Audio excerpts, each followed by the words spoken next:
Kita akan melihat pembuatan papirus di Golden Eagle Papyrus. Papirus adalah kertas pertama di dunia dari pohon papirus yang ada di sungai ini, yang sudah dipakai ribuan tahun yang lalu. Itu bisa tahu bagaimana mereka bisa bikin kertas papirus yang kita bisa lihat di keliling kita dari tanaman yang namanya papirus. Di sini juga ada pemandu wisata namanya Adam. Tepuk tangan untuk Adam. Adam NE. Awas sudah di surga, Pak. Tapi dia bahasa Inggris, Bapak Ibu. Nanti saya akan bantu Bapak Ibu bahasa Indonesia. Silakan. Okay, at the first let me say for you, welcome in Egypt. Nice to meet you all. Nice to meet you. Nice to meet you. So I'm gonna explain for you how did the ancient Egyptian make the first paper in the history out of this plant, the process, how did they use it, how did they do everything to make a paper like all of that around us. So, selamat datang ke sini Bapak Ibu ke Mesir, dan di galeri ini dia akan cerita bagaimana orang di Mesir kuno bikin kertas papirus dari tanaman yang namanya papirus ini. Okay, this is the papyrus plant grows here in Egypt at the banks of the river Nile. The ancient Egyptian considered it as a holy plant because two reasons. The first reason, the flower looks like sun rays, symbol of Amun-Ra, the god of the sun, on the ancient Egyptian time. So, jadi Bapak Ibu, ini tanaman papirus, dia tumbuh seperti kita sudah cerita di pinggir sungai Nil. Tidak ada biji, itu karena cuaca, karena air sungai Nil, karena tanah Mesir juga Bapak Ibu. Dan di Mesir kuno, mereka ambil bagian papirus itu atau tanaman papirus itu sebagai tanaman yang sangat suci. Karena dua alasan Bapak Ibu. Yang pertama karena bunganya seperti sinar matahari, seperti dia sudah cerita. Dan matahari, dia adalah dewa di Mesir kuno, namanya Amun-Ra. Dan yang kedua, okay, the second reason, the stem looks like triangle shape or a pyramid shape, symbol of the eternal life, symbol of long life in the ancient Egyptian time. Dan bentuknya Bapak Ibu itu segitiga, dan segitiga itu bentuk piramid, dan piramid itu ini simbol keabadian atau kehidupan, dan juga itu simbol piramid seperti yang kita sudah lihat. Okay, then we start to cut the plant according the size we need, small, medium, and large, depends on the height of the sheet. Jadi menurut ukuran kertas yang mereka mau, kalau mereka mau yang kecil atau medium atau besar, mereka mulai potong tanaman papirus itu tergantung pada ukuran kertas yang mereka mau. By the way, this plant grows until 4 or 5 meters high, so we can see along sheets around us because the height of the plant. Seperti kita sudah lihat waktu kita mau lewat sungai Nil, Bapak Ibu, saya sudah tunjuk untuk Bapak Ibu, tingginya bisa 4 atau 5 meter Bapak Ibu maksimum. Okay, then we start to remove the green cover like this, the green cover of the plant. This one is so strong, not easy to be break, and also so flexible. So that's why the ancient Egyptian used it to make small boats, hats, mats, sandals, and slippers out of the green cover. Jadi mereka mulai dengan bagian yang di luar kulitnya, mereka lepas seperti kita sudah lihat. Dan seperti Bapak Ibu sudah lihat juga dia sangat kuat sekali Bapak Ibu. Kalau coba ini rusak, susah sekali. Coba Pak, kuat sekali Bapak Ibu. Karena itu Bapak Ibu mereka bisa bikin banyak hal dari kulitnya. Seperti keranjang, tali, topi, sandal, itu semua dari kulit papirus. Juga seperti saya sudah cerita, kalau keranjang Nabi Musa mereka bikin dari kertas papirus. Kulitnya. Do you know the story? I have a question. Sure. Why do you put it in the sunshine and dry? Is it still so strong? Actually, we don't use this green cover to make the paper. This is the part we use to make the paper. Okay? Actually, what you put it a sandal? Yeah, we make it to do a sandals, baskets, yes, but without put it in the sun. We use it as it. Okay? Tapi kalau dia sudah kering, Pak, tetap bagus. Sampai saat ini, kalau kita pergi ke museum, kita akan lihat banyak keranjang dari ini, banyak sandal dari kulitnya, sampai masih dengan kondisi yang sangat baik sampai sekarang. Okay. Do you know the story of the basket of Prophet Musa? The basket was her mom do it to put him inside. It was from the green cover. Was from out of the green cover of the papyrus plant. Seperti kita sudah cerita Bapak Ibu, keranjang Nabi Musa dia bikin dari kulitnya papirus.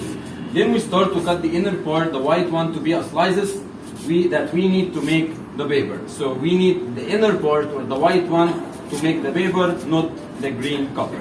Jadi mereka mulai bikin Kertas. bagian yang di dalam ini seperti yang kita bisa lihat untuk mereka bikin kertas. Jadi kertas papyrus mereka bikin dari bagian di dalam bukan dari luar. Yang kulitnya itu untuk basket untuk semua, tapi yang di dalam itu mereka bikin kertas dari bagian di dalam. Okay, so do you think that white part, it's a breakable one or not easy to be break? What do you think? Jadi dia mau tanya Bapak Ibu, bagian di dalam itu gampang dia dibaca atau tidak seperti kulitnya? Kalau kulitnya itu kuat sekali, kalau bagian di dalam bagaimana? What do you think? Breakable or not? Softer. Softer. Easy to break. Yes. Okay, let's check that together. So 1, 2, 3. It's a breakable one. Yeah.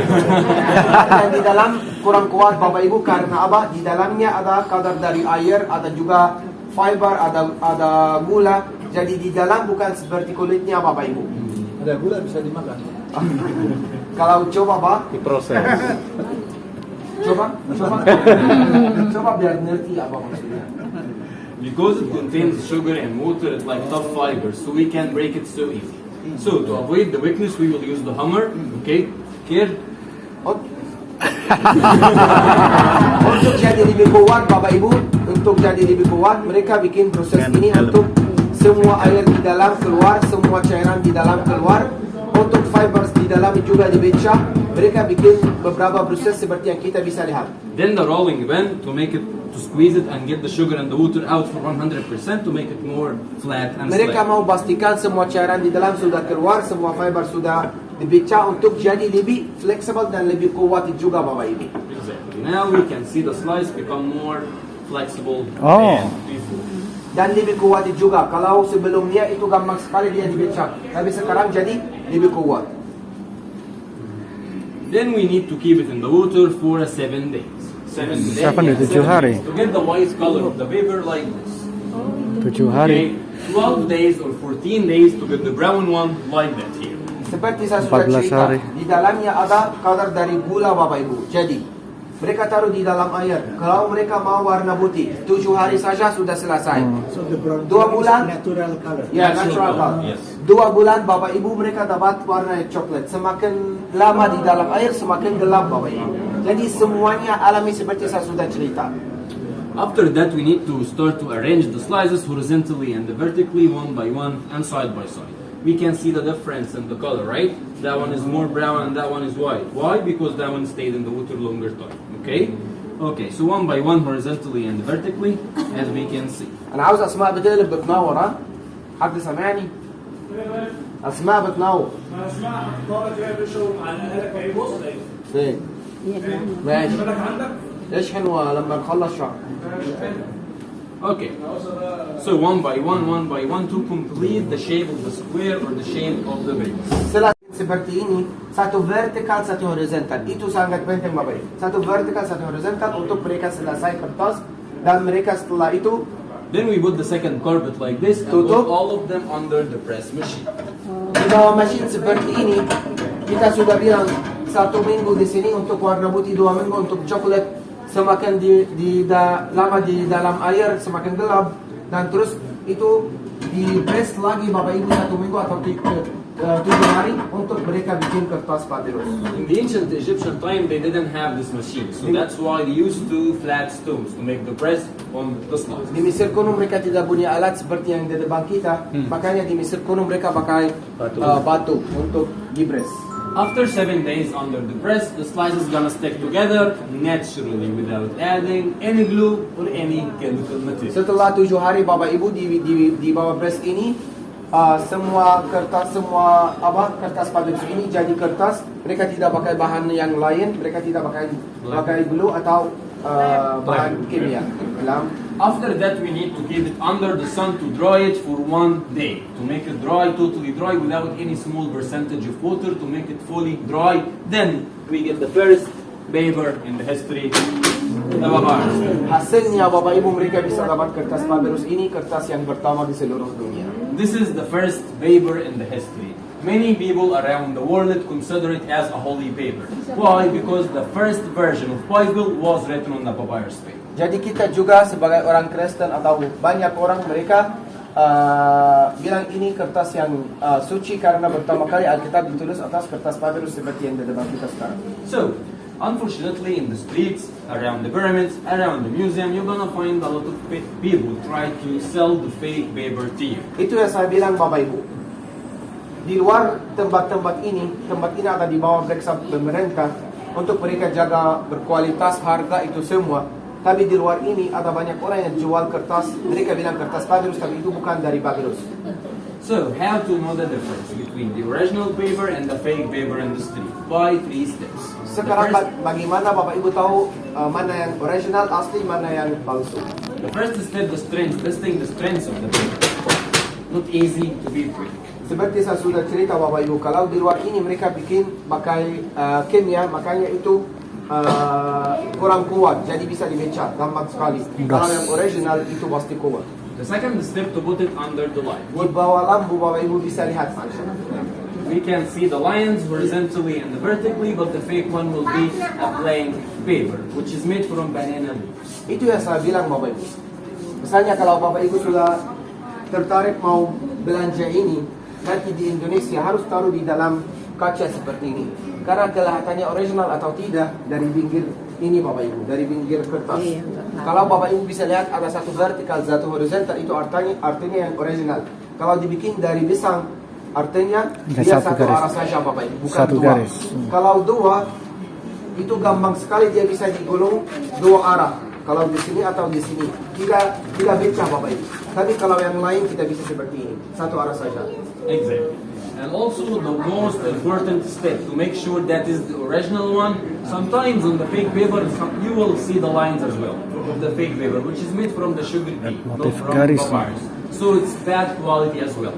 To make sure this is the original one, we need to put some water on the surface of the paper. Please touch the bottom here, the bottom. Waterproof paper. Itu buktinya atas itu papyrus yang asli Bapak Ibu, dia adalah waterproof. Dia bisa tahan air. Seperti saya sudah cerita Bapak Ibu.